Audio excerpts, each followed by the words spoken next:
Ant Nodial, designated as Technical Superintendent at SAIF CRNTS, IIT Bombay. I am grateful to Professor Anil Kotantharayil, Head of SAIF CRNTS, for giving me the honor to address and welcome the wonderful audience for today's talk 3 of webinar series on electron microscopy titled Transmission Electron Microscopy Diffraction. To begin with, an overview about SAIF IIT Bombay, which was inaugurated by our late ex-Prime Minister Shri Morarji Desai. The Department of Science and Technology has set up sophisticated analytical instruments facility in different parts of the country. The main objective of setting up these facilities is to provide guidance in acquisition of data using sophisticated instruments. SAIF IIT Bombay has several analytical instruments and provides measurement services to IIT Bombay users and to users from all other colleges, universities, national laboratories and industries as well. Current slide shows the list of instruments funded by the DST, in which 3 of the electron microscopes have been highlighted. The bottom one is the upcoming facility focused ion beam, which will be installed soon. The next slide shows list of instruments which comes under central facility funded by IIT Bombay. Today, we are going to highlight on transmission electron microscopes, which are 3 in number. One of them is conventional transmission electron microscope and the other 2 are field emission gun instruments with different analytical capabilities. Both the FECTEMs have EDS and STEM attachments, while the 300 kV FECTEM has EDS and EELS as well. All are in-house at SAIF CRNTS. We have created a link down account for SAIF IIT Bombay. We would be happy to get connected to you via this mode too. The brochure of webinar series on electron microscopy, which is uploaded in this LinkedIn account, shows the technical staff of SAIF CRNTS. We would be happy to welcome you at SAIF and help you with the sample analysis. At this moment, I would like to inform the participants that this being the first series, we would request you to share your feedback. The link for the same will be posted at the time of question and answer session. Top 3 in the webinar series on electron microscopy is on EM diffraction and will be shortly given by Professor Nityanand Prabhu. It's a great pleasure for me to introduce today's speaker, Professor Nityanand Prabhu, who is currently serving as a professor in Department of Metallurgical Engineering and Material Science, IIT Bombay. He is our alumni as well. He graduated from the same department in 1985. After that, he moved to Carnegie Mellon University and completed his Masters of Engineering as well as PhD. He has done immense work in the field of phase transformation, structure property relationship, and electron microscopy. It is not only the academics in which he is shaping the future of students, but also he is nurturing the students as a faculty coordinator of student mentorship programs of IIT Bombay. He has also been the head of Department of Metallurgical Engineering and Material Science in the year 2012. So ladies and gentlemen, let's enjoy the talk, Transmission Electron Microscopy Diffraction, with words of a mentor and an excellent scientist. Please join me in welcoming Professor Nityanand Prabhu. Over to you, sir. Thank you very much, Aradhana. Morning to you all and welcome to this electron microscopy webinar series organized, of course, by our SAIF CRNTS at IIT Bombay. And I understand this is the 3rd in this webinar series. And we are going to be discussing diffraction in a transmission electron microscope. Of course, this presentation is for educational purposes only, so therefore you need to be careful when you are sharing or transferring or copying any matter without the permission of the original copyright owner.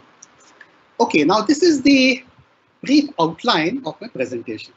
Of course, the emphasis is on diffraction. But before we actually start discussing about diffraction, we need to discuss briefly the construction and operation of the transmission electron microscope, and then get on to discuss about the diffraction. Because we'll start with something that you're all familiar with, and that is the Bragg's law. And then we try and see how we can recast this in a more useful fashion. And that is, we'll then look at the Laue conditions for diffraction and then invoke the concept of a reciprocal lattice and the Ewald sphere, and then see how stereographic projections can be helpful to understand electron diffraction patterns. So let us start with the construction of a transmission electron microscope. Irrespective of what's the make of a microscope or what's the age of a microscope, the anatomy of a transmission electron microscope is essentially the same.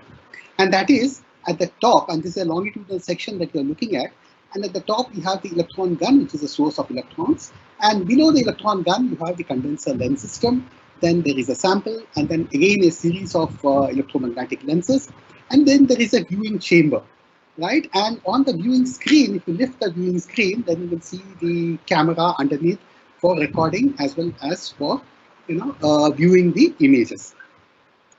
Now, the TM system, of course, is quite complex, but it can be broken down into several subsystems. For example, we have the vacuum subsystem. And please remember that this electron gun, along with the electromagnetic lenses as well as the sample, they're all enclosed in a column. And this column is evacuated to a vacuum of something like 10⁻⁻⁷ torr. And of course, this vacuum is necessary because otherwise the electrons will get scattered by the molecules in the air. Then we have the electron gun subsystem, which actually controls the electron emission. And then there is the electron lens subsystem, which actually controls the electron beam that is incident on the sample. Then there is a sample stage, and the sample stage is quite complex, because the sample needs to be oriented along different orientations, and therefore, the sample stage, especially that the sample stage that you're going to use for diffraction, should be a double tilt sample stage, because then you will be able to tilt the sample along both the x-axis as well as the y-axis. Then you have, again, below the sample stage, you have several electron lenses, and then there is a viewing screen with a scintillator. Now you see the viewing screen, we have on the viewing screen phosphorescent powder, and when these electrons bombard these phosphorescent powder, the optical light is emitted, and it is this optical light that actually enters our eye, and we are able to perceive the images. That below the the viewing screen, there is the camera. The older microscopes, of course, had a plate camera, but the newer ones have got a charge coupled device CCD cameras. Now, again, the components of a TEM, this is what I just talked about. Electron gun, which is responsible for producing electrons. The condenser lens, which is responsible for forming the electron probe, and it is this electron probe that is incident on the sample. And below the sample stage, we have the objective lens and the intermediate lens. The objective lens, the image plane of the objective lens has the first image that is formed, and in the back focal plane of the objective lens is where the diffraction pattern resides, and the intermediate lens is made to focus either on the image plane or the back focal plane of the objective lens and form the image or the magnified image or the magnified diffraction pattern. And below the intermediate lens, there is the projector lens, which is actually responsible for the magnification, and then there is a viewing and recording of the images. So this is how the electrons are flowing through the column, and you can see that the electrons are coming down the column as shown by these arrows. And now let us look at the operation of a TEM. This is what you're seeing here are the two modes of operating the TEM. First is called the image mode, and then of course we have also the diffraction mode. Now in the image mode, as you can see, when the objective lens, as you can see here, can you see my pointer here? Yeah. So therefore you have the electron source. Below the electron source, you have the condenser lens, and then the condenser lens focuses the electron probe onto the object. And the electrons that are transmitted through the bottom surface of the sample are then collected by the objective lens, brought to a focus on the back focal plane, and then these electrons go on to form the first intermediate image, as you can see over here. And then the intermediate lens, which is below the objective lens, if it is focusing on the first intermediate image, then it forms a magnified second intermediate image, and the projector lens further magnifies the second intermediate image to produce the final image on the screen. But however, if this intermediate lens is going to focus on the back focal plane, which is where the diffraction pattern resides, then it forms a magnified electron diffraction pattern, and the projector lens further magnifies the electron diffraction pattern, and that's what you see on the viewing screen. Now, it is just by a flick of a button, you can go from the image mode to the diffraction mode and back. It is the fact that you are, see, from the image mode, in the image mode, the information that you're getting is the microstructure of the sample. And in the diffraction mode, the information that you're getting from the diffraction pattern, you're getting information about the crystallography of the sample. So therefore, by switching from image mode to the diffraction mode, you are actually getting information about the microstructure of the sample as well as the crystallography of the sample. And you are able to get this information, both this information, microstructure as well as the crystallographic information, from the same region of the sample and in the same instrument. And that is perhaps the biggest strength of a transmission electron microscope. Okay, now in addition to these lenses that we have just seen, there are also two apertures. And you can see here, one aperture is called the selected area diffraction aperture. It is called as the SAD aperture. And then there is a objective aperture. The SAD aperture is located in the first image plane. And the purpose of this SAD aperture is to define the region that gives rise to the diffraction pattern. Now, ideally speaking, of course, the SAD aperture should be present just above the surface of the specimen. But that region, just above the surface of the specimen, is already too crowded in a transmission electron microscope, and also it is necessary for the specimen to be tilted. So there is no room to insert a mechanical device such as the SAD aperture. And however, equivalently, one can place the SAD aperture in the first image plane, and it does the same job. And you notice here that you get a diffraction pattern after the SAD aperture has been inserted in the first image plane. Now, when you want to switch from the diffraction mode to the image mode, then you retract the SAD aperture and insert the objective aperture. When you insert the objective aperture, you can select either the transmission beam or any of the diffracted beams. And the image that is formed by selecting the transmission beam is called the bright field image, and the image that is formed by selecting any of the diffracted beams, image is called the dark field image. Okay, so now in this slide, you see a number of, you see two diffraction patterns, two spot electron diffraction patterns. And of course, you can see that the symmetries are different, and you can go from one diffraction pattern to another diffraction pattern by tilting the sample, right? Tilting the sample to the required orientation. Of course, we'll talk about this a little later. Now, let us now switch over to electron diffraction, which is the main topic of discussion in today's talk. Now, you're all familiar with Bragg's law, and you might have seen this particular diagram several times earlier in connection with perhaps X-ray diffraction. You might have come across this. But all that we have done here is that same diagram has been rotated by 90 degrees so that the incident electron beam appears to come from the top, because that is what the situation is in a transmission electron microscope. The incident electron beam is coming from the top. Now, this incident electron beam, which is composed of plane waves in phase, is now incident on the HKL planes, right? These are the HKL planes here, the vertical lines over here that represent HKL planes in a sample. The sample itself is a thin sample, which is just about 100 to 300 nanometers in thickness. And these incident electron beam, which is now incident on these the HKL planes, is incident at an angle theta. And then after reflection, the scattered waves are now emerging, as can be seen here, right? And then there is on this wavefront, CD wavefront, we are asking the question whether the scattered waves, whether the intensity of the scattered waves is strong or not. Of course, if the scattered waves are in phase, then it will lead to constructive interference, and you get a strong scattered beam. Now, what is the condition for a strong scattered beam? The condition being that the path difference between these two scattered waves should be an integral multiple of lambda. Now, the path difference, as we can see here, between these two scattered waves is POD. POD is the path difference between these two waves. And to determine the distance POD, you notice here PO is nothing but the D, this is considered OL, which is the interplanar spacing, is considered to be D. Then PO is D sine theta, and similarly OD is also D sine theta. So you have 2 D sine theta. 2 D sine theta is a path difference between these two scattered waves, and if this is equal to the integral multiple of lambda, then the conditions for strong diffractions are satisfied. And that is what you are seeing over here. N lambda is equal to 2 D sine theta, and that is what you are already familiar with. This is a condition for strong diffraction. Now, if we postulate that the the scattering process is not very efficient, then we have a strong transmitted beam as well as a strong diffracted beam, and the angle between the transmitted beam and the diffracted beam is 2 theta, which is called as the diffraction angle. The theta here, the theta is called the drag angle, 2 theta is called the diffraction angle. Right, now you're familiar with this. Now the question is, can we recast this in a form that it can be made more useful to understand electron diffraction? And let us see how we can recast this.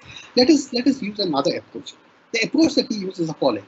Now let us consider the incident electron beam, right? There's an incident electron beam, there's an incident electron wave, which is incident along, which is propagating along a direction which is given by this unit vector p naught. So here is an incident wave which is propagating along the unit vector p naught, and it is incident on the sample. Now let us say that this incident wave is scattered by 2 atoms located at O and located at L. Now after scattering from these 2 atoms, O and L, a scattered wave is emerging, as we can see over here. Now the question is, along this direction of the scattered wave, which is now defined by this unit vector p. So the direction p is the unit vector along which the scattered wave is emerging from after scattering from the atom centers O and L. Now the question is, now on this wavefront that you can see over here, on this wavefront, these 2 scattered waves are going to be in phase, provided the path difference between these 2 waves is the integral multiple of lambda. Now in this case, of course, we are doing something very similar what we have done earlier treatment. Now we are saying, okay, what is the path difference? It is PO plus OD. Now what is OD? OD is nothing but R dotted with P, because R dotted with P gives you the distance OD. Similarly, what is OP? OP is again the distance, but remember now since we are talking about the vectors, so here it is OP is minus R dotted with P naught. So therefore the total path difference POD is R dotted with P plus R minus R dotted with P naught. So that is the total path difference, as we can see here, POD, the total path difference is R dotted with P, where R is the position vector of L with respect to O, that is the position vector here, and P is the unit vector along the scattered beam direction, scattered wave direction, and P naught is the unit vector along the incident wave direction. Now that you can write it as R dotted with P, capital P, where capital P is simply the difference between the unit vector along the scattered beam direction and the unit vector along the incident beam direction. So this has to be equal to n lambda. Now the same equation, R dotted with P is equal to n lambda, can be written in terms of its components.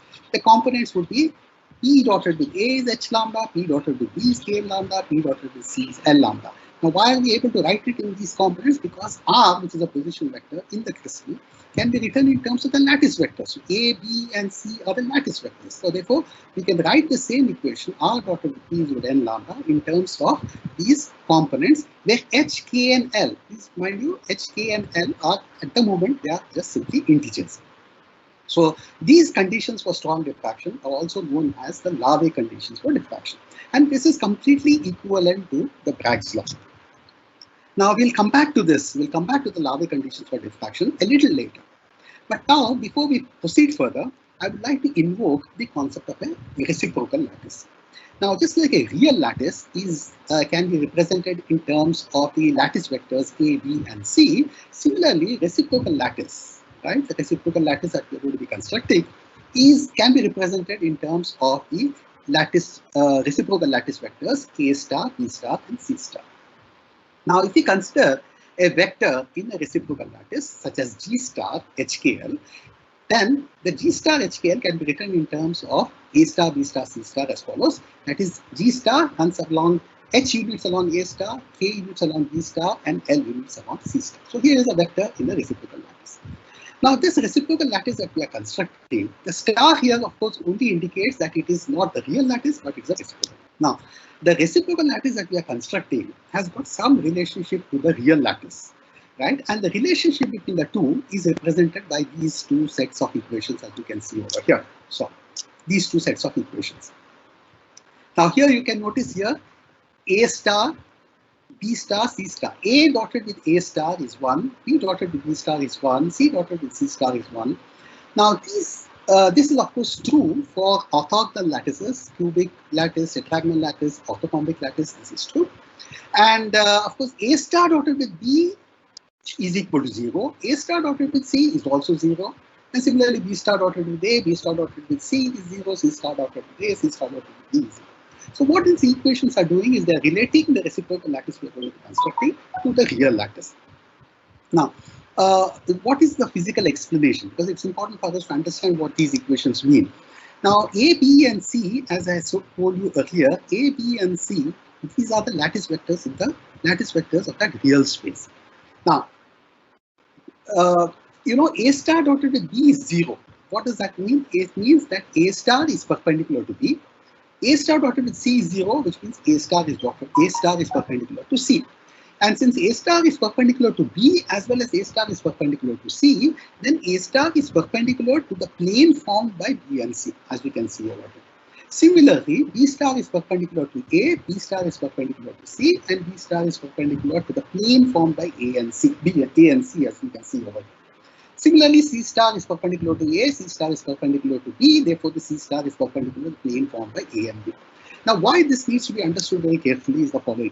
If you tilt your sample, your axis A, B, C are going to tilt. Now, if the the lattice vectors A, B, and C are going to tilt, then the reciprocal lattice vectors A star, B star, C star will also tilt with the real lattice. So, which means the reciprocal lattice is intricately tied and rigidly tied to the real lattice. If the real lattice tilts, the reciprocal lattice also tilts with it. Right? Now, please understand this. Later on, we're going to use this concept. Right. Now, why are we invoked something like a reciprocal lattice? We have just constructed a reciprocal lattice, A star B, in terms of the lattice vectors A star, B star, C star. We have just seen that there is a relationship with the real lattice. But why are we invoking this concept? We are invoking this concept because a vector in such a reciprocal lattice, G star HKL, has got two very important properties. The first property of this vector G star HKL in the reciprocal lattice is perpendicular to the HKL plane in the real lattice. Now, please understand the significance here. G star is a vector in the reciprocal lattice, and this vector in the reciprocal lattice is perpendicular to a plane HKL in the real lattice. Of course, at first it appears very strange that you constructed a reciprocal lattice and you're taking a vector, and that vector happens to be perpendicular to a plane HKL in the real lattice. Although it is quite interesting, the proof is very, very simple. Now, what does HKL plane in the real lattice mean? Now, HKL plane in the HKL, mind you, these are the Miller indices, right? So, HKL plane in the real lattice means this is a plane that makes an intercept of 1 by h units along the lattice vector A. It makes an intercept of 1 by k units along the lattice vector B, and it makes an intercept of 1 by L units along the lattice vector C. So this is the HKL plane. Now, in such an HKL plane, let us consider a vector AB. So this is a vector AB, and the vector AB can be represented as simply B by K minus A by H. That is what is the vector AB. So P by K minus A by H is giving you the vector AB. Now, if you were to take a dot product with the reciprocal lattice vector G star with this vector in the real space, AB in the real space, you notice that it is the dot product is 0, which means that the reciprocal lattice vector is perpendicular to the vector AB. Now, what about the vector AC? Again, if you do something very similar here, that is C by L minus A by H, that vector is dotted with G star, then you would notice that the G star is also, the dot product of G star with this vector AC is also 0, which means that G star is perpendicular to AB as well as it's perpendicular to AC, which means that the G star is perpendicular to a plane formed by AB and AC. And that plane is nothing but the HKL. So therefore the proof is very simple, that a vector in the reciprocal lattice HA star plus KB star plus LC star is perpendicular to the HKL plane in the real lattice. Right, so this is one property, one very important property of the reciprocal lattice vector. But I said there are two important properties. The second property of this reciprocal lattice vector in the reciprocal lattice is that the length of that reciprocal lattice vector is inverse of the interplanar spacing of the HKL planes. Right, again, surprising result here, that the length of a vector that you select in the reciprocal lattice is inverse of the interplanar spacing of the HKL planes in the real lattice. Now, the proof again is extremely simple. let n be a unit vector along G star. Right? N is a unit vector along G star, which means that it is nothing but G star divided by the magnitude of G star HKL. So that is the unit vector N. Now, what is meant by the interplanar spacing? Interplanar spacing is nothing but the perpendicular distance of this plane that you see over here, right? ABC plane from the origin. That is the perpendicular distance is nothing but the interplanar spacing, the HKL. Now, to obtain this interplanar spacing, all that you have to do is take this vector A by H, that is the vector along the lattice vector A. Now take that vector, the length of the vector, and project it along the direction which is perpendicular to the HKL plane. So which means that essentially to get the interplanar spacing, all that you have to do is take the dot product of A by H with the unit vector N, which is unit vector which is perpendicular to the HKL plane or which is parallel to the G star vector. So if you take the dot product, you immediately notice that it is simply equal to 1 by G star HKL. Of course, we are using the same rules that we have seen earlier, that A dotted with A star is 1, but A dotted with B star, A dotted with C star is 0.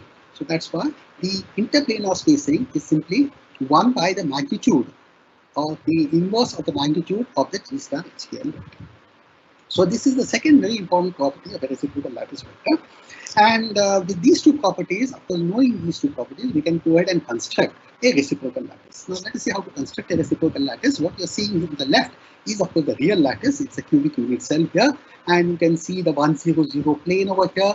That is the 1, 0, 0 plane is the one which forms an intercept of 1 unit along the x-axis, parallel to the y-axis and parallel to the z-axis. So this is your 1, 0, 0 plane. Similarly, the 0, 1, 0, which makes an intercept of 1 unit along the y-axis, but is parallel to x-axis and z-axis, and the 0, 0, 1 plane, which makes an intercept of 1 unit along z-axis, but is parallel to x-axis and y-axis. 1, 0, 1 on the other hand would be a plane that makes an intercept of 1 unit along x-axis, 1 along z-axis, but it is parallel to the y-axis. So that is this dashed plane that you see over here. This is the 1, 0.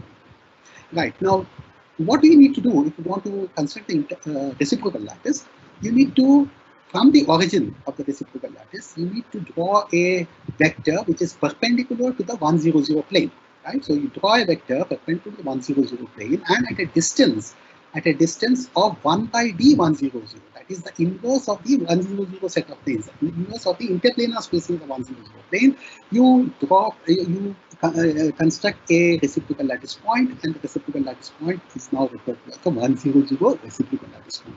Similarly, if you want to construct the 0, 1, 0 reciprocal lattice point, again you draw a vector which is perpendicular to the 0, 1, 0 plane, and at a distance of 1 by d 0, 1, 0, that is the inverse of the interplanar spacing of the 0, 1, 0 plane, you construct a reciprocal lattice point here, and that is labeled as 0, 1, 0, and so on. So therefore you can construct a 0, 0, 1 reciprocal lattice point, 1, 0, 1 reciprocal lattice point, etc.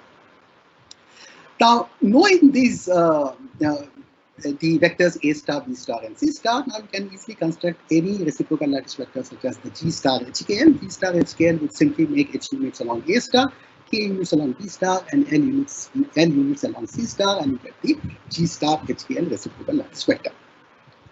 Right, now we come back to our Laue conditions for diffraction. Now we have just understood what is meant by the reciprocal lattice, and now we come back to the Laue conditions for diffraction. Now let's look at the Laue conditions. So what you're seeing in this box is the Laue condition for diffraction. It says P dotted with A is H lambda, P dotted with B is K lambda, P dotted with C is L lambda. HKL are integers. Right, now what was P? P was simply the difference between the unit direction along the scattered beam direction and the unit vector along the incident beam direction. That difference between the two unit vectors was the capital P. Now this set of three equations, now they are just being rewritten by dividing both sides by lambda, and you get P by lambda dotted with A is H, P by lambda dotted with B is K, P by lambda dotted with C is L. So these are the Laue conditions for diffraction. Now when will these Laue conditions for diffraction be satisfied? When will you get a strong diffracted beam? When the Laue conditions are satisfied. Now, to satisfy the Laue conditions, you note that the P by lambda is simply equal to G star, right? G star HKL, and G star HKL is HA star plus KB star plus LC star. When it is equal to G star HKL, you notice that these conditions are satisfied. Why? Because if P by lambda is HA star plus KB star plus LC star, dotted with A, then you notice that it is equal to H. Similarly, this dotted with B is equal to A. Similarly, this vector dotted with C is equal to L. So therefore, the Laue conditions for diffraction are satisfied if the difference between the wave vector of the scattered beam, the difference between the unit vector along the scattered beam and the unit vector along the incident beam divided by lambda, both sides divided by lambda, is equal to G star HKL, then the condition for strong diffraction is satisfied. In fact, just to tell you what is P by lambda, P by lambda is nothing but the wave vector along the scattered wave. P naught by lambda is the wave vector of the incident wave. So the difference between the wave vector of the scattered wave and the wave vector of the incident wave gives you this vector P by lambda. So as long as P by lambda is equal to the reciprocal lattice vector, strong conditions for diffraction are satisfied. Okay, now let us construct a vector diagram. A vector diagram wherein LO represents the wave vector of the incident wave and LG represents the wave vector of the scattered wave. So that is the wave vector of the scattered wave. And the angle between the diffracted beam and the scattered beam, as you know, is already 2 theta. Of course, the length of these vectors are equal. That is, the length is 1 by lambda for this vector L naught, and the length of this vector is also 1 by lambda. The difference between the vectors, these two vectors, the difference between these two vectors is nothing but the vector OG. So the condition for strong diffraction are satisfied if the difference between the wave vector of the scattered wave and the wave vector of the incident wave, the difference is equal to reciprocal lattice vector, the condition for strong diffraction are satisfied. So this is another way in which you can recast the Bragg's law. Okay, now let us now do something interesting. Let us take L and with L as a center, right, and with the length, with the radius of 1 by lambda, let us construct a sphere. So what we are doing, with L as a center and radius 1 by lambda, let us construct a sphere. Now, the sphere will pass through the origin here, or this is of course the origin of the reciprocal lattice, and also it will pass through this reciprocal lattice point G. But the question that we are asking is the following. We are asking the question, well, along any point on that sphere, will you get a strong scattered beam? Well, you get a strong scattered beam provided that this sphere that you have constructed passes through a reciprocal lattice point. Because it is only then that the difference between the wave vectors of the scattered wave and the wave vector of the incident wave will be equal to the reciprocal lattice point. So which means that you can look at the conditions for strong diffraction. The Bragg's law can be seen in a very geometrical way. And how are we looking at it? We are saying that, okay, this is the Ewald sphere of radius 1 by lambda. And if this Ewald sphere, which is of radius 1 by lambda, passing through the origin of the reciprocal lattice, if it also touches any other reciprocal lattice point, then the condition for strong diffraction are satisfied. That means we will get a strong scattered beam which is originating along this direction. As you can see here, along this direction, we have a strong scattered beam. Now, it appears as if that, we have gone far away from the Bragg's law, but you see this geometrical way of representing diffraction is entirely equivalent to Bragg's law. For example, here you can notice that from geometry, you notice that this is nothing but a isosceles triangle. If you were to bisect this isosceles triangle, then sine theta is equal to 1 by d by 2 by 1 by lambda, which is nothing but lambda by 2d, and you just rearrange it and you see that you get back your Bragg's equation, Bragg's law. Right? So you get back this Bragg's law just by from the geometry. So therefore what we have done is this Bragg's law has been recast in a fashion that makes it easy for us to understand the electron diffraction. So please understand here that strong conditions for diffraction are satisfied if this Ewald sphere touches a reciprocal lattice point. Okay, now with this understanding, now let us use this understanding to understand electron diffraction. Now you see here we have a crystal having the dimensions T1, T2 and 3. Right? And of course, necessarily the sample has to be thin because the sample has to be transparent to electrons. Therefore, the T3 dimension is very small compared to T1 and T2. This is an important point. We'll come back to this. Right. And then, so what you're seeing here is, of course, your crystal. This is your real space. Now, surrounding the real space is you have the reciprocal lattice. You notice here the reciprocal lattice, and at the grid points you have the reciprocal lattice points. And then you have constructed a sphere of radius 1 by lambda. Right, 1 by lambda is the radius of this Ewald sphere. So 1 by lambda. So here is the reciprocal lattice. Now, whenever the Ewald sphere or wherever the Ewald sphere passes through a reciprocal lattice point, conditions for strong diffraction are satisfied, which means that along that direction, you'll have a strong scattered beam. So therefore, here the Ewald sphere touches a reciprocal lattice point and you have a strong scattered beam emerging along this direction, and it goes on to form this spot, the diffraction spot in the diffraction pattern. Similarly, here, of course, there is another reciprocal lattice point that is being intersected by the Ewald sphere, and along that direction, again, a strong scattered beam will emerge and give rise to this diffracted spot in the diffraction pattern. Right. Now, there is a one important point that I want you to note here. You see, these are all small streak-like features that have been placed at the grid points. Of course, if it was just only a grid, you would have expected only points to be present there. That means you would see only reciprocal lattice points. But however, you know, the intensity at a reciprocal lattice point is not confined to a point, but the intensity is sort of streaked. That is, intensity is extended.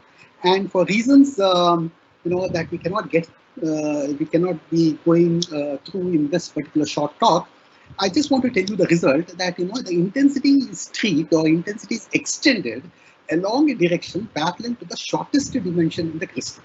Now, as we have already seen earlier, the shortest dimension is this Z direction, right? This is Z direction, along with you have the shortest dimension. And therefore, the intensity at a reciprocal lattice point is extended along that direction, which is parallel to the shortest dimension, that is along the Z direction, the intensity is extended. And in fact, what you have is not just a reciprocal lattice point, but what you have is a reciprocal lattice rod. And sometimes these are also referred to as REL rods, R-E-L, R-O-D-S. So you have reciprocal lattice rods placed at different reciprocal lattice points. Now, intensity along the reciprocal lattice rod is what is shown over here. You notice the intensity is maximum at the center of a reciprocal lattice point, but however, the intensity decreases as you move away from the reciprocal lattice, the center of the reciprocal lattice point.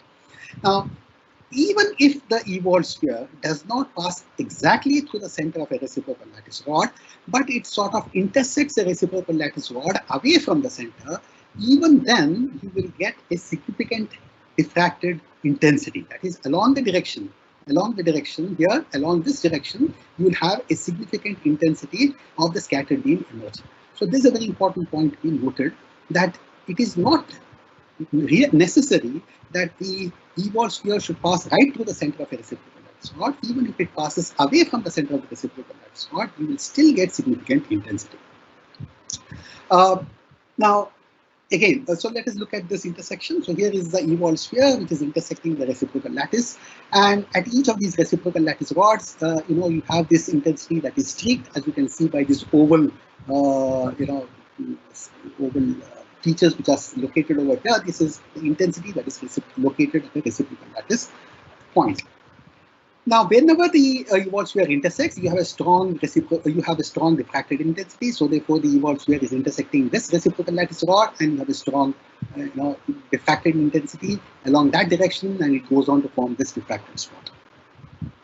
Right. Now, when you look at a diffraction pattern like this, now what it tells you is it's a section of the reciprocal lattice. Now, why is the electron diffraction pattern a section of a planar section of a reciprocal lattice? It is a planar section of a reciprocal lattice because of two reasons. One, in electron diffraction, the Ewald sphere, please note, is very large. Remember the radius of Ewald sphere, it is 1 by lambda. And what is lambda? Lambda is nothing but the wavelength of the electrons. And the wavelength of electrons for about 100 kV accelerating voltages is about 0.037 angstroms. So 1 by lambda is very large. In fact, 1 by lambda, it turns out something like about 27 inverse angstroms. And what do you think is the spacing of these reciprocal lattice points? The spacing of the reciprocal lattice points is about half an inverse angstrom.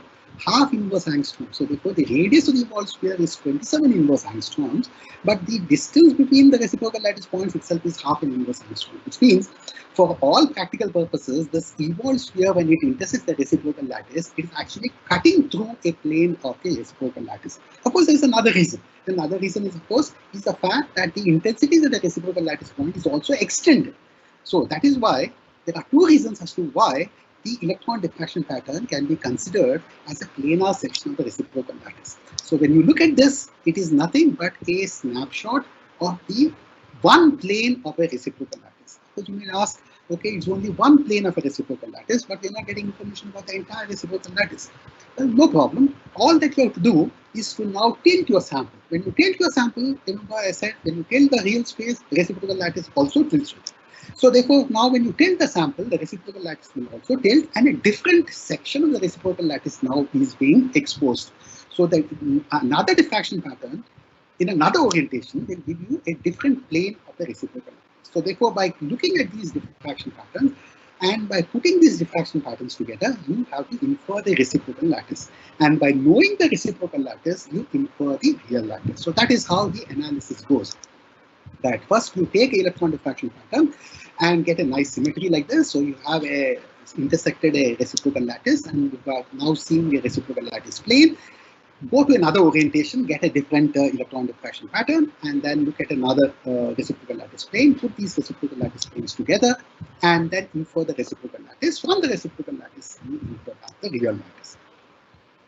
Right. Now, in order to understand as to which planes are responsible for giving rise to various these diffraction spots in a diffraction pattern, it is best to understand it in terms of stereographic projections. So therefore, I'm going to spend some time discussing with you what is a stereographic projection, and of course, we'll start with what is the need for a stereographic projection. You know, the crystal planes and directions, they're all extending in 3 dimensions, and it's very difficult for us to imagine the plane and a direction extending in 3 dimensions. So a useful way would be if we can represent the crystal planes and direction on a diagram in 2 dimensions, it would be very useful. So can we represent the crystal planes and diagrams on a diagram in 2 dimensions? Of course, this representation can be made more useful if we can measure and discuss on the same 2 dimensions, on the same diagram in 2 dimensions, the angular relationships as well as the symmetrical relationships. Of course, this representation would be most useful if the angular relationships which exist in 3 dimensions are faithfully reproduced in a plane. This representation would be most useful, and that is what the stereographic projections do. So we'll first see what is the stereographic projection. Now, let us consider a crystal that is placed at the center of a sphere of arbitrary radius. Now, let us not confuse this with the Ewald sphere. This has got nothing to do with the Ewald sphere. But here is a crystal which is placed at the center of a sphere of arbitrary radius. And let us think of this sphere as a globe. So therefore, you have a north pole and a south pole here. And this particular sphere is also called as the sphere of projection. And if you have to represent a plane in the crystal, then one way to represent the plane is to extend the plane, right, and allow the plane to intersect this sphere of projection. Then the line of intersection of plane with the sphere of projection is called, the great circle and trace. So this is one way. Using the great circle or the trace, you can represent a plane in the crystal. Another way of representing a plane would be to draw a normal from the center of the sphere to the plane and extend the normal so that it pierces the surface, the sphere of projection. The point where it intersects the sphere of projection is the point P, which is referred to as the pole. So P is the pole of the plane of which OP is the normal. So there are 2 ways of representing a plane. One, you can represent the plane through its pole P, and one, you can represent the pole through its great circle. So 2 ways of representing a plane. So if we have 2 planes, let us say 2 planes which are making an angle phi, then the angle between the 2 great circles you can see is also phi, and of course the angle between the plane normals is also phi, and the angle between the 2 poles P and Q, of which 2 poles P and Q, the angle is also phi. But however, we are still talking about 3 dimensions. The question is, can we represent these poles in 2 dimensions? That's what we want. Because then we can, we will not have difficulty visualizing these planes in 3 dimensions. So the question is, can we represent these poles P, Q, etc. in 2 dimensions? Right. Now, to be able to represent these, poles in 2 dimensions on a 2-dimensional piece of paper, you take a sheet of paper and orient it so that it is perpendicular to the north-south axis, and it also passes through the north pole. Now, having oriented the paper in this fashion, now there are different ways in which you can project the pole P onto this flat piece of paper. One way in which you can project the pole P is to project the pole P from a point at infinity. Now, when you project the pole P from a point at infinity onto this flat piece of paper, which is passing through the North Pole, then the pole P projects to a point PO prime. And PO prime is said to be the orthographic projection of the pole P. Another way of projecting the pole P is to use the center of this globe as the point of projection. So if we use the center of the sphere of projection as the pole of projection, then the pole P projects to a point PG prime. And this way of projecting the pole P onto a flat piece of paper is known as the mnemonic projection. However, if we project the pole P from the south pole, using the south pole as the pole of projection, then the pole P projects to a point PS prime, and PS prime is the stereographic projection of the pole P. A more useful way of doing the stereographic projection would be to pass this plain sheet of paper and again orient it perpendicular to the north-south axis, but pass it through the center of the sphere of projection, center of the globe. Then the line of intersection of this sheet of paper with the globe is the equator, which is also known as the primitive circle. So this is the primitive circle. And if we use this as the plane of projection, that is the plane that is passing through the center of sphere of projection, then the stereographic projection of the pole P goes to a point P prime. So P prime is said to be a stereographic projection of the pole P. Of course, this works out all right if we have the poles in the northern hemisphere. What about poles in the southern hemisphere? Well, if you look at the pole in the southern hemisphere, such as the pole P2, after stereographic projection, the pole P2 projects to a point P2 prime. And this pole P2 prime obviously lies outside the primitive circle. To make things very compact, the poles in the southern hemisphere are projected using the north pole as a pole of projection, in which case the pole P2 projects inside the primitive circle, and we get this particular point, which is P2 double prime. Now, in order to distinguish between the poles which have been projected using the south pole as a pole of projection and the poles which have been projected using the north pole as a pole of projection, the points, these projected points are distinguished by the filled circles and open circles. Now, why is this stereographic projection so useful? The reason why the stereographic projection of the poles is so useful is because the angle between the poles on the projection are always the true angles between the normals of the plane represented by the poles. So again, I should repeat this: angle between the poles in the projection are always the true angles between the normals of the planes represented by the poles, which means by determining the angle between the poles, we determine the angle between the planes. So therefore, we can now discuss the symmetric arrangement of the planes and the angular relation between the planes on a flat piece of paper. Okay, now let us take up an example. Let's consider a cubic crystal so oriented that it is 001 points towards the north pole, and obviously the 001 bar direction points towards the south pole, and then you have the 100, normal to the 100 plane, which is now piercing the globe at this point. This is the spherical projection, of course, of the 100 pole. This is the 01 bar 0 pole here, 010, that's the east and the west. And then you have the 1 bar 00, which is located over here. And of course, you have the 101 pole, again, the normal to the 101 plane, extend it, allow this normal to intersect the sphere of projection, and you have the 101 pole on the sphere of projection, and so on. You have 111, 011, bar 111, etc. Now, what we're going to do is use the 001 bar as a pole of projection and project these poles. And if we project these poles, which are already located on the equator, well, their position remains the same, their position is not changed. But however, if you take the pole 001, it will project right in the center of this stereographic projection. 001 pole will project right inside the center, right into the center of this 001 stereographic projection. 101, well, the 101 over here will project and lie along the line which is joining the poles 100 and 00. Well, what about these poles 111, 011, and 1 bar 11? They'll project the poles points as you can see here. This is the stereographic projection of the poles 111, 011, and bar 1. They are all lying on this particular curve over here, which is nothing but the longitude in the stereographic projection. Right. Another way of looking at this is that if you want to form a 001 stereographic projection, all that you have to do is see from the top, the 001 projects right into the center. The 100 is now lying at the south pole over here, 010 at the east, in the east, 010, and 110, which lies in the plane formed by 100 and 010. Now that is lying over here, so that means which is you can locate it over here, 110.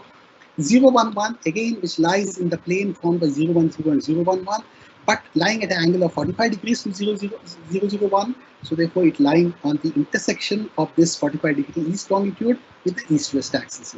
So that is where 011 is located. Similarly, 111, which lies at the intersection of two great circles, lying at the intersection of this great circle, which passes through 100, 011, and another great circle which passes through 110 and 001. Intersection of these two great circles is where the 111 pole lies in the stereographic projection. Right.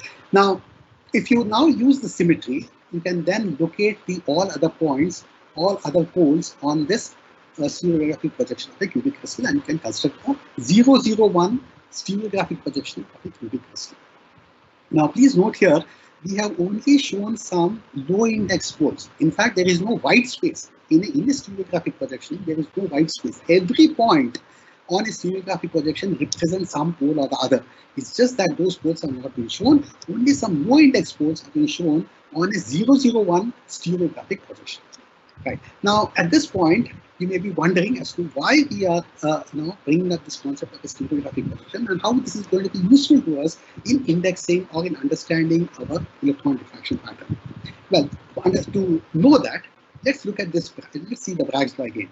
Bragg's law says lambda is equal to 2d sine theta.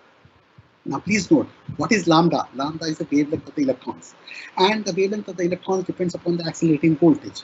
Now, the accelerating voltage, let's say, is 200 kV. The wavelength is about 0.0251 angstrom. So, therefore, you see, the wavelength of the electrons is extremely small compared to the wavelength of X-rays. In case you have been doing X-ray diffraction, X-ray is 1.54 wavelength of the copper K alpha radiation. But here you see the wavelength of electron radiation is only about 0.0251 angstroms. Now, if the wavelength of the electrons is small, of course, the d spacing has got nothing to do with the radiation that is used. D is the d spacing of the crystal. And if you just take the d spacing to be about 2.5 angstroms, you notice that the Bragg angle is very small. Bragg angle is 0.288 degrees. So the Bragg angles are extremely small. You see, it's less than a degree. It's a quarter. It's a quarter of a degree, right? The Bragg angle. And what does it mean? It means if the Bragg angles are very small, that means the planes which are diffracting are the ones which are nearly parallel to the incident electron beam. The planes which diffract in electron diffraction, the planes which diffract are the ones which are nearly parallel to the incident electron beam. Okay, so let me go over this concept again because this is very important. Lambda in electron diffraction, the lambda that is used, the wavelength of the electron radiation is very small. It's about 0.0037 nanometers at 100 kV. Right? And because the lambda is very small, the Bragg angles are necessarily small, and which means that the sets of planes which diffract are the ones which are nearly parallel to incident electron beam. And since you can have several sets of planes which are parallel to the incident electron beam, the electron beam direction itself is the zone axis of the sets of planes which diffract. So therefore, electron beam direction is the zone axis of the sets of planes which diffract. So this is a very important concept to understand electron diffraction. Right. Now, what I'm going to do next is going to give you an example, and then you'll be able to connect the electron diffraction pattern with a stereographic projection. So let's do that. Here is the example here. Let's consider a BCC crystal. I'm talking about a BCC crystal, and the BCC crystal is so oriented that the electron beam direction is coming down the 110 orientation. Right? So therefore, I've taken a BCC crystal, and the BCC crystal in a TEM is now so oriented that the electron beam direction is coming down the 110 direction. And when it is coming down the 110 direction, the diffraction pattern that you are seeing is the one which is shown on the left. So this is the diff spots. This is the transmitted spot over here, and these are the various diffracted spots that you are seeing over here. Right. Now, be able to see the relationship with the stereographic projection, let us now take a 110 stereographic projection. Remember, electron beam is coming down the 110 direction in the crystal, and we are looking at the 110 stereographic projection. Now, the planes which diffract are the ones which are nearly parallel to the incident electron beam, right? And the planes which diffract, their poles, the poles of the planes which diffract are the ones which are going to lie on this great circle of 110. So all these poles that you are seeing on the great circle of 110 are the poles of the planes which are going to diffract. Right. So knowing this, you notice here that you have a pole here, bar 110, and bar 110 on the same in the same direction. You have bar 110 over here. So this is the diffracted spot, bar 110. Now, as you move in the counterclockwise direction, you notice here that there is a pole bar 111. Right now, but however, bar 111 electron diffraction spot is not present. Why is it not present? It is not present because we have considered a BCC crystal, and for a BCC crystal, the extinction rule says that H plus K plus L, if it is equal to odd, then that diffracted beam, there is an extinction that takes place, and you will not get that diffracted beam, or those sets of planes will not diffract. Bar 111 planes will not diffract. But however, bar 222 plane will diffract, right? Because the sum of HKL indices is even, and the bar 222 plane set of planes will diffract. And therefore, you see that along this direction, you see bar 222. But in the stereographic projection, you do not see bar 222. Right? The reason you don't see bar 222 is because the bar 222 pole is coincident with the bar 111 pole. So therefore, in a stereographic projection, please don't look for bar 222. Bar 222 is actually coincident with bar 111 in the stereographic projection. Of course, the spots need not necessarily, electron diffraction spots need not be coincident, but the poles in the stereographic projection may be coincident, as you can see. Now let's move again by equal angle here. That is, now we are moving counterclockwise after bar 111, bar 112, and now you notice that there is another electron diffraction spot which is located over here, bar 111. And at right angles to this, you don't have the 001 electron diffraction spot. The reason you don't have 001 is again because of the extinction rules for BCC, but however, you have a 002 electron diffraction spot, and what you see on the stereographic projection is only 001 because the 002 is coincident with the 001 pole in the stereographic projection. Similarly, again, if you move counterclockwise, you have 1 bar 2 and you have a 1 bar 2 direction over here, and at the 180 degrees, you have the 1 bar 0 pole on the stereographic projection and 1 bar 0 spot in the electron diffraction. So here is that, the relationship between the electron diffraction pattern and the stereographic projection. Okay. Now, I think I will now quickly, sort of give you a overall glimpse of things about electron diffraction. So diffraction patterns give you general crystallographic information about the material. They can determine if the material is amorphous, crystalline, or polycrystalline. For example, an amorphous material will have a halo like that, but whereas a crystalline material will give rise to spot patterns, a polycrystalline material will give rise to a ring pattern. And from these diffraction patterns, you can also determine the lattice parameter, the unit cell details. And in case the sample is having a superlattice structures, then you can also see superlattice spots.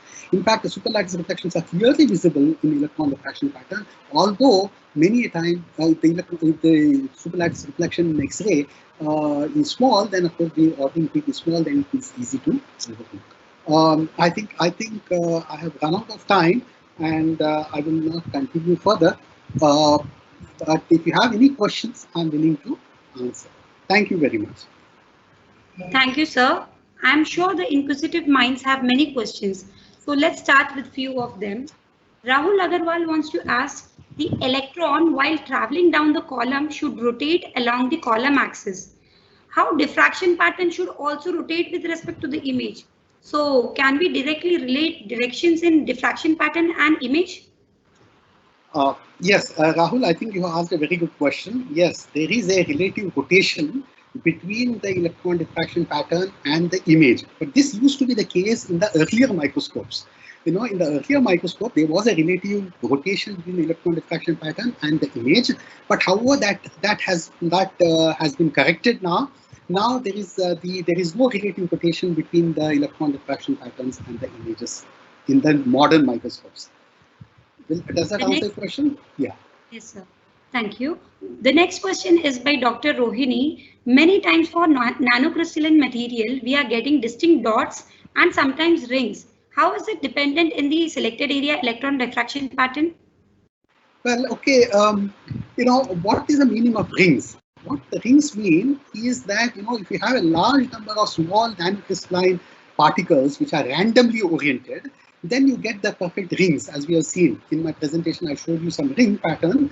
Now that is for very small crystals randomly oriented. But however, let us say that you don't have a random orientation, but let us say that you have many particles having certain orientation, in which case you will have what are known as rings, faint rings, along with spots located on those rings. So therefore, you will have a spotty ring. In fact, if I may put it that way, you may even see spotty rings if you have preferred orientations of your nanocrystalline particles.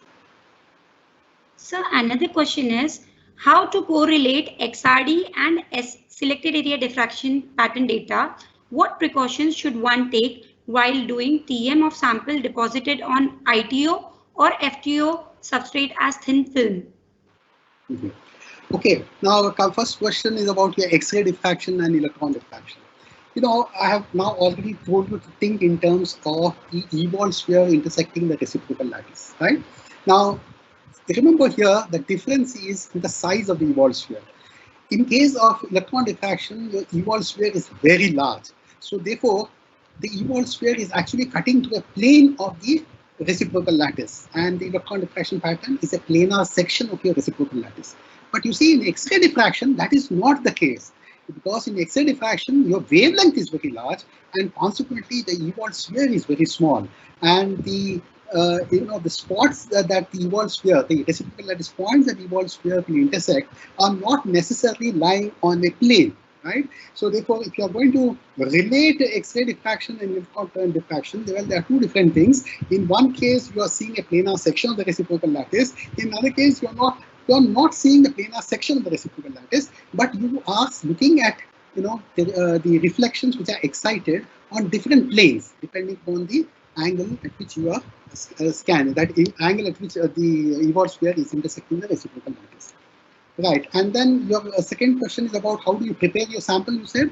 Well, the sample preparation will involve, it depends upon the sample that you're talking about. In case of, metallic samples, the way in which you can thin down the metallic sample is by, taking small 3 millimeter radius samples and then jet polishing the samples. And when you jet polish the samples, you get very thin regions near the hole that has been created as a result of this jet polishing. Now, that is a standard way of doing that in case of metallic samples.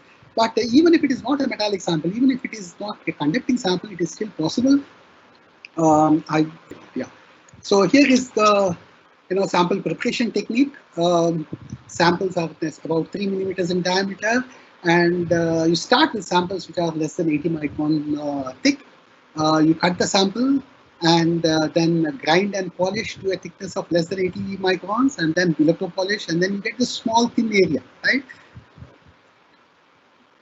You get the small thin area as you can see over here. But in case of non-metallic samples, you need to cut and slice a section of the material which is less than 1 millimeter. You take, then mount on a glass slider, right? And then using grids, you dimple will leave about 10 micrometers of material remaining, and then ion beam the sample to perforation. And of course, the sample is not metallic, then you have to do the coating to prevent charging of this sample when you put it in the TM. So a charging may be necessary for non-metallic samples. Okay, I think that is what we are talking about. I hope I have answered your question. I think we are talking about. Thank you, sir. We are sure that this talk will enlighten the knowledge of the upcoming researchers in the field of electron microscopy and encourage them to use the electron microscope. On behalf of SAIF CRNTS, I would like to thank Professor Nityanand Prabhu for an insightful talk on transmission electron microscopy diffraction. We are really grateful to Professor Prabhu for answering questions asked by the participants.